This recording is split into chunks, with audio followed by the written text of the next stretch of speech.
Hi, everyone. You know, it's been nearly a decade since it happened. Now a nationwide change could affect how we all spend our money. And whether you're looking to buy a home or a car or just worried about credit card debt, news of increasing interest rates may have you wondering how this is going to affect you. Well, here to help us sort it all out, our own Rebecca Schleicher. Rebecca, a lot of folks out there tonight didn't have a credit rating or a home loan the last time interest rates were raised. Rory, the last time the Fed decided to raise rates, MySpace was a social media tool of choice, so it's been a while. But we have heard hints that this has been coming for months now. And overall, this is a good thing for the economy. It means we're saying goodbye to the Great Recession, but it will affect certain people differently than others.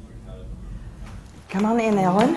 The house was built in 1920. The housing market is hard not to notice around Nashville. It's like someone flipped the switch in 2014. It's one of the hottest markets in the country. The kitchen has been redone. As people flock to town. But with the Federal Reserve's decision to raise rates, there's a question mark. I don't think it's necessarily going to stop anything, but people are going to kind of look at it and take notice. Former mortgage company owner Chris Hogan says interest rates will affect you, but Understand the sky's not falling. the low increase helps. The folks it'll hit the hardest, those with a lot of credit card debt without a fixed rate. It'll get their attention here in about another 30 days when the billing cycle comes through and they start to feel the impact, because now the minimum payment's going to go up quite a bit. It'll eventually affect auto and personal loans, but only seriously if the Fed continues to raise rates in the future. Hogan says your best bet is to pay off your bills. Once you get out of debt, now when the Fed starts to do these things, it's not anything you feel because you're on a firm foundation. And here we are in the office. Home buyers like Ellen Crouch Well, this will probably be some kind of entertainment thing for the boys. aren't worried. It is a big deal, obviously, but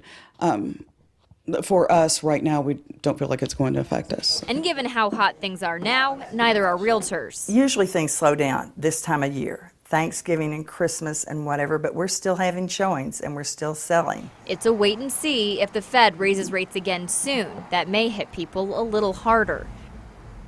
And it's all about whether or not you have a fixed rate. If you do, you should be in the clear. If you don't, you could see some changes. And mortgages, if you don't have a fixed mortgage rate, those usually change about once a year. So when that does happen for you, it could sting a little bit. In the newsroom, Rebecca Schleicher, News Channel 5. Rebecca, thank you. The rate increase came as unemployment now nears 5%, and it's to head off possible inflation before it gets here. Some analysts do predict more rate increases next year.